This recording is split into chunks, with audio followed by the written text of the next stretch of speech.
Bangsa yang menguasai komunikasi adalah bangsa yang menguasai dunia. Assalamualaikum warahmatullahi wabarakatuh.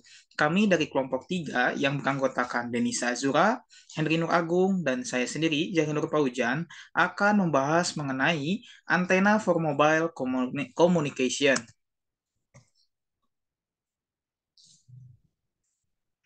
Pada pembahasan kali ini, yaitu yang pertama ada mobile station antena, yang kedua ada transmission dari mobile station to base station, dan yang ketiga ada base station antena arsitektur, dan yang terakhir ada antena for 2G, 3G, 4G, and 5G.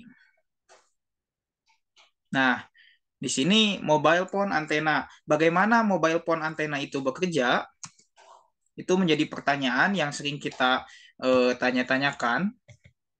Yang pertama, saat kita berbicara di ponsel, suara kita akan ditangkap oleh mikrofon ponsel.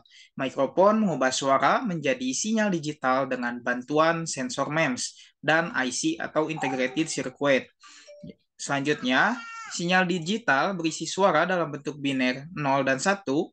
Antena di dalam telepon menerima 0 dan 1 ini dan mengirimkannya dalam bentuk gelombang elektromagnetik. Gelombang elektromagnetik ini mentransmisikan 0 dan 1 dengan mengubah karakteristik gelombang seperti amplitudo, frekuensi, fase, atau kombinasi lainnya.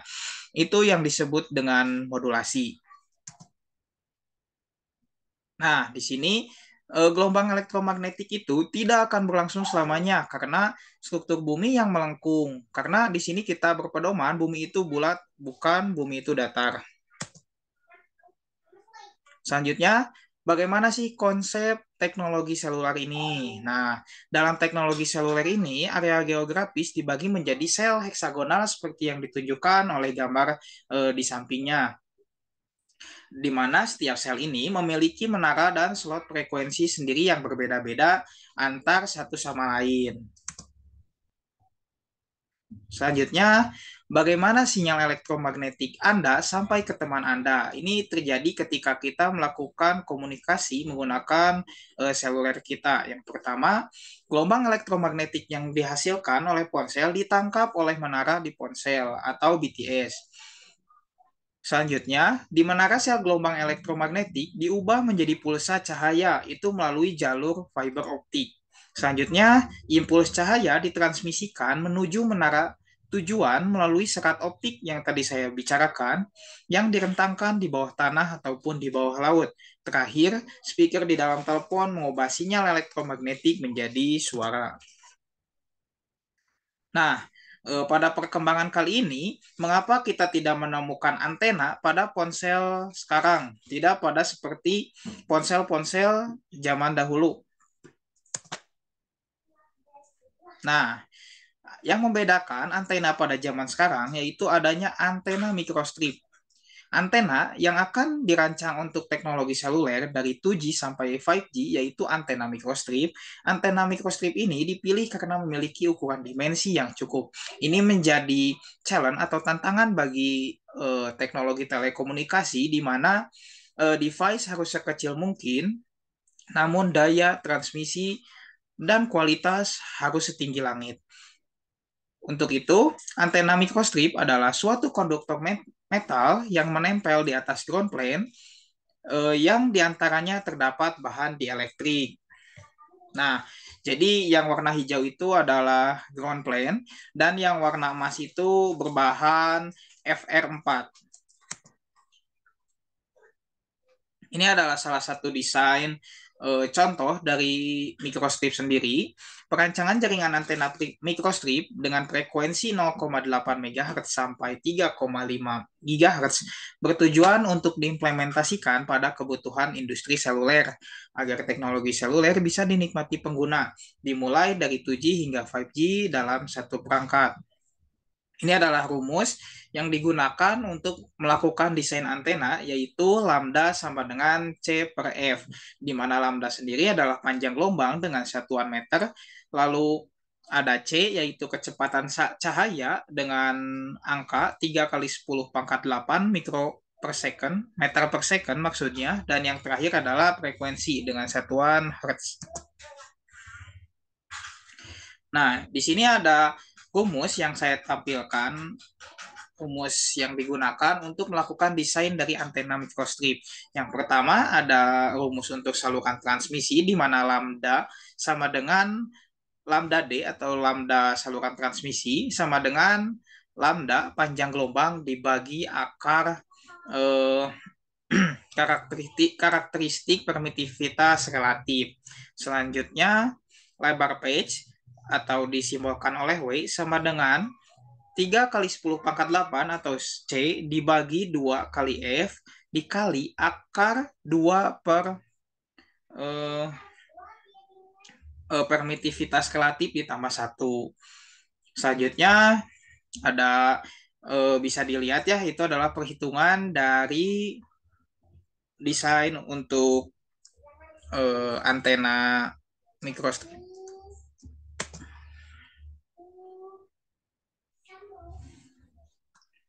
Oke, untuk base antena akan disampaikan oleh Henry Nuragung.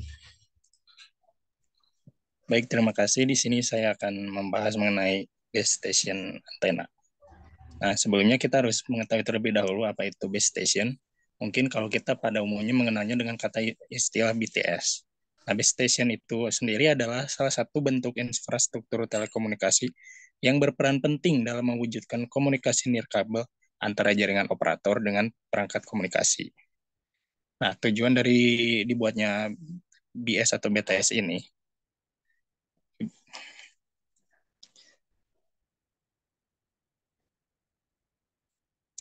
oke, tujuan utama dari pembuatan BTS ini sendiri adalah untuk mengirim dan menerima sinyal radio ke perangkat komunikasi seperti telepon rumah, telepon seluler, dan sejenis gadget lainnya. Oke, next. Nah, apa saja komponen penyusun dalam suatu BTS itu? Nah, umumnya ada 3 komponen yang menjadi penyusun suatu BTS. Yang pertama adalah BBU atau Base Band Unit, merupakan memiliki fungsi untuk mengelola keseluruhan dari base station, termasuk pemeliharaan, pengoperasian, dan pemrosesan sinyal. Lalu komponen selanjutnya ada RRU atau Remote Radio Unit, yang merupakan antarmuka dengan antena di satu sisi dan dengan BBU di sisi lainnya. Dan RRU ini memiliki fungsi diantaranya mengubah sinyal RF menjadi sinyal data dan sebaliknya, lalu memfilter dan penguatan sinyal RF, dan yang terakhir menentukan cakupan kapabilitas daya. Dan komponen yang terakhir adalah antena, merupakan antarmuka dengan ponsel secara nirkabel dan mengirim atau menerima sinyal RF. Memiliki fungsi diantaranya menentukan bentuk cakupan. Nah, antena pada BTS atau base station itu sendiri pada umumnya yang digunakan ada 2 jenis. Yang pertama adalah antena sektoral dan yang kedua adalah antena microwave. Oke, next. Nah, kita mulai dengan antena sektoral. Antena sektoral itu sendiri merupakan antena yang berfungsi untuk memberi pancaran dan menerima sinyal. Lalu untuk karakteristiknya sendiri memiliki radiasi yang lebih lebar, dipakai oleh perangkat yang disebut sebagai BTS 2G atau Not B 3G maupun Not B LTE. Dan terbagi menjadi 2 jenis yaitu monotype dan dual type. Dan yang terakhir memiliki polarisasi dengan arah tertentu atau fokus satu titik, yakni 180 derajat atau 120 derajat. Oke, next. Oke, dan yang terakhir ada antena microwave yang merupakan antena yang berfungsi menerima dan memancarkan gelombang radio dari BTS ke BSC atau dari BTS ke BTS lagi. Dan memiliki bentuk seperti gendang rebana yang bisa dilihat pada gambar di sebelah kiri. Dan yang terakhir tergolong jenis antena dengan kinerja yang tinggi atau antena high performance. Oke, untuk selanjutnya akan disampaikan oleh Saudari Denisa. Saya persilahkan. Ya, selanjutnya saya akan menjelaskan mengenai antena untuk 2G, 3G, 4G, dan juga 5G.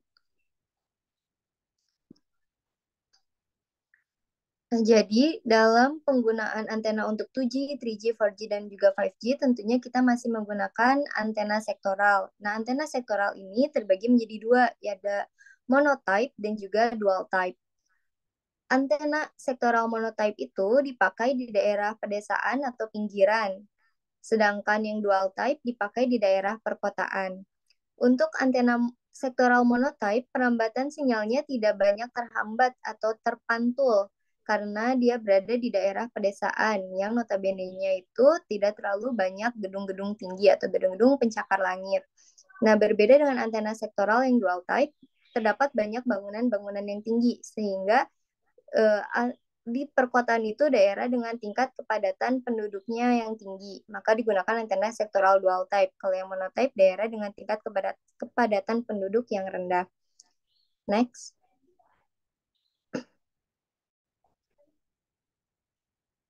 Nah, gimana sih cara antena 2G, 3G, 4G, dan 5G itu bekerja di base station? Jadi dalam satu menara base station itu dapat memberikan layanan 2G, 3G, 4G, maupun 5G. Nah, antena-antena tersebut pada base station memiliki antenanya tersendiri atau antena single band. Atau bisa juga menggunakan antena multiband, yaitu bisa dual band, triple band, atau quad band. Lalu selanjutnya, antena 2G, 3G, 4G, dan 5G pada base station itu diatur berdasarkan sektornya. Jadi misalnya dua antena sektoral polarisasi 180 derajat atau tiga antena sektoral polarisasi 120 derajat. Yang penting keseluruhannya itu jumlahnya adalah 360 derajat. Lalu tidak semua base station itu melayani 4G maupun 5G tergantung operator seluler yang menyediakan pada base station tersebut. Selanjutnya, lokasi pita frekuensi operator seluler yang tersedia di setiap base station sudah terdaftar di Kementerian Komunikasi dan Informatika atau Kominfo. Selanjutnya. Nah, ini misalkan contohnya pada base station terdapat 10 antena sektoral dengan 5 sektor atau arah. Nah, bisa kita lihat di situ ada 10 antena sektoral dengan 5 sektor. Selanjutnya. Pada satu base station itu bisa memiliki beberapa teknologi, misalkan 2G, 3G, 4G, maupun 5G. Nah, pada base station untuk teknologi 3G dan 4G itu bisa dalam satu base station karena memiliki arsitektur yang mirip, sedangkan 2G dan 5G itu biasanya terpisah karena teknologinya yang berbeda. Mungkin sekian.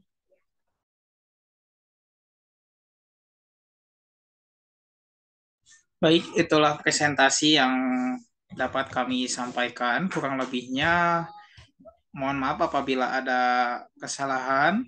Kita cukupkan. Wabillahi taufiq wal hidayah. Wassalamualaikum warahmatullahi wabarakatuh. Semoga bermanfaat bagi teman-teman semua yang menonton video ini. Amin.